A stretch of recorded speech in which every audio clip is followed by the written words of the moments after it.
Welcome, age of vintage society. Slouched on the driver's seat, a colleague behind, fingers up above his head for a thumbs up to the camera, grinning, James Dean on his Porsche 550 Spider was set for the drive that would never be. Why?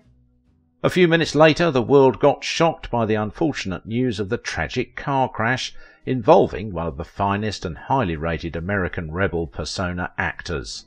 Now almost everyone has something to say about the crash and the car. Of course, when a crash becomes too many, theories abound. Is James Dean's cursed car still haunting? Make sure to watch the video until the end and leave your thoughts in the comments. If you are new here, join our wonderful community by subscribing to the Age of Vintage channel. James Dean's car crash, the car, the man, the curse, and the myth. When a man is famous, his life is important to those who believe in him, and society in general. James Dean, your favourite rebel persona, the much-admired king of moody cool. Was he such a bad driver, or just fate extending its ugly hand of death? Dean was seen as a difficult odd that was not easy to solve, and so it maddened those working with him, but that may be just a part of his creative talent that was cut short following the car crash that sent a panic wave across the Hollywood entertainment industry on 30th of September 1955. Why the world will continue to celebrate James Dean's famous achievements amidst the fact that he has been called so many weird names for his rebellious approaches and his obvious tendency to be unconventional in actions and thoughts. Others are busy trying to understand the actual cause of his tragic end at such a promising age that so much was expected of him. Dean was a man that loved racing cars and had wanted a fruitful career in that regard, alongside his then rapidly evolving acting talent, so you could say he was a man who died doing what he loved the most. This sophisticated and highly rated American actor, with his disobedient attitude that is extremely averse to criticism, unfortunately did not live to enjoy the fast wealth he created as a performer, even as he appeared self-centered based on popular opinion. The name is Porsche 550 Spider, the high-speed sports car, now described by many as the little bastard, for being responsible for that ill-fated catastrophic collision that consumed our rebel without a cause while he was going to a race meeting.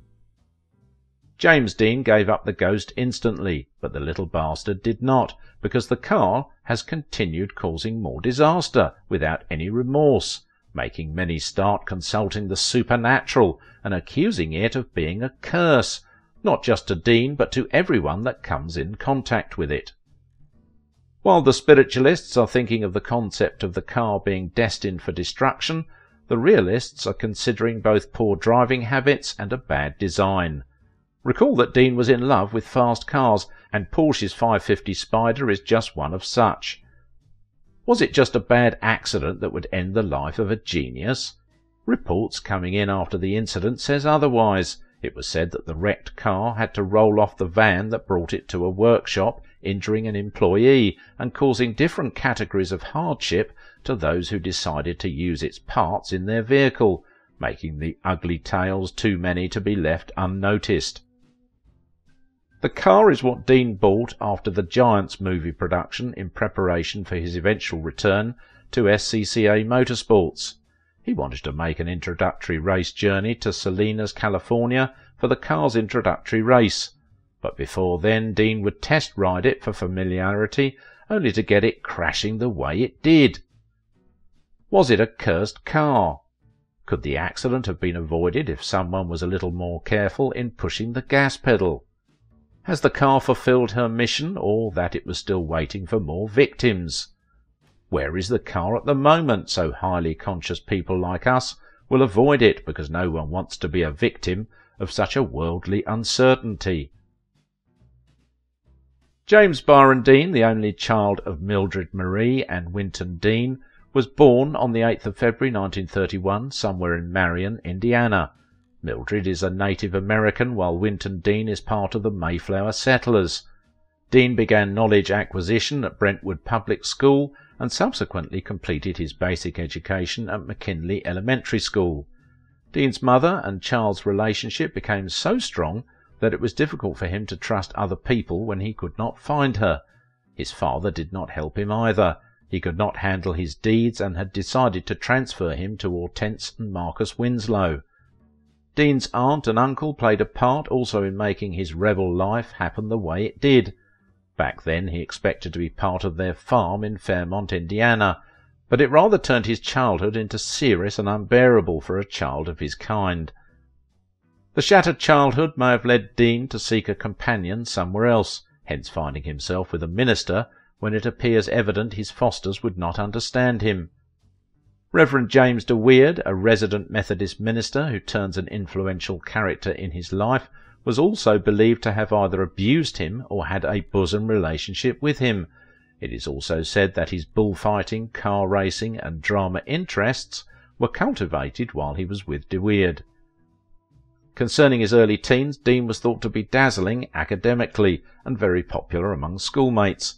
He leisurely participated in baseball and related sporting activities, studied drama and contributed to public speaking challenges while in Indiana High School Forensic Association. When he left Fairmont High School in 1949, he reverted to California to unite again with his father and stepmother, as his father was re-wedded. When Dean was enlisted in Santa Monica College, his preference was pre-law. He soon proceeded to the University of California, Los Angeles, for 1 semester before swapping to drama, which his father didn't like. Dean was said to have an interest in the Sigma Nu fraternity, but was not initiated. His star sign as famed personality in entertainment begins to show when he joined 350 performers selected by the university to epitomize Malcolm in Macbeth. Dean also performed in James Whitmore's workshop of 1951, but could not go further with his academics, as he is already focusing on his acting journey. You may remember how he started as a loner in Cal Trask in his official breakthrough movie, East of Eden. When the news broke that fateful day about his car crash that eventually led to his death, almost everyone knew that something strange has happened.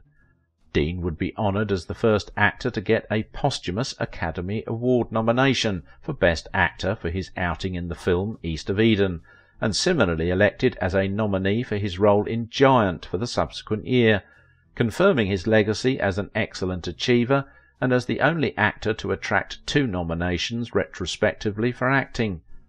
Recall also that in 1999 Dean was scored 18 out of 100 by the American Film Institute as the best male movie star of the golden age of Hollywood.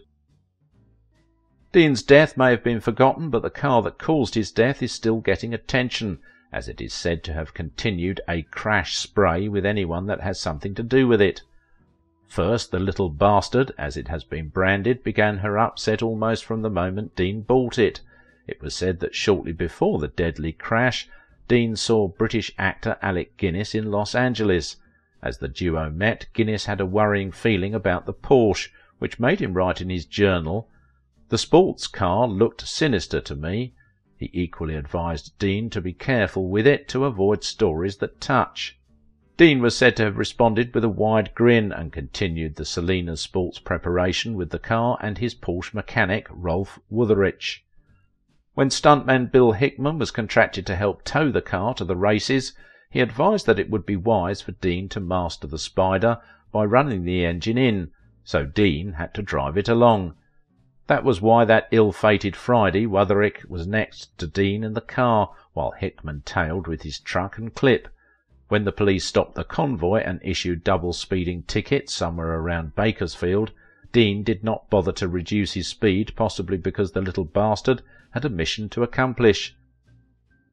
The crash was inevitable when Donald Turnipseed, the California Polytechnic State University student, lashing a Ford Tudor, made that fatal turn that created the impact. The outcome was Wutherich hospitalized, Dean confirmed dead on arrival at the Paso Robles War Memorial Hospital, while the Spider was declared an absolute loss by the insurance company. The car was subsequently auctioned to someone who never knew that the cursed car is still alive and ready to cause more harm. Who was that unlucky fellow, and what exactly are the strange stories about the car that eliminated Dean? We heard that a well-known auto enthusiast, George Barris, who acquired the wreckage after the crash, said that it was bizarre that on getting to his workshop his vehicle wandered off the clip that conveyed it, striking his employee's legs.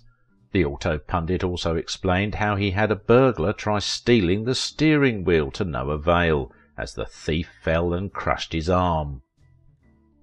Barris capitalized on the car's disrepute to rent it to the Los Angeles chapter of the National Safety Council, where it was notoriously exhibited, but someone in 1959, while in stowage, was reported to have strangely caught fire that saw its 2 tyres remarkably melted. Before now, Barris said he sold 2 of the tyres, which the buyer later reported to have blown simultaneously while in transit, causing the buyer to a job off the road.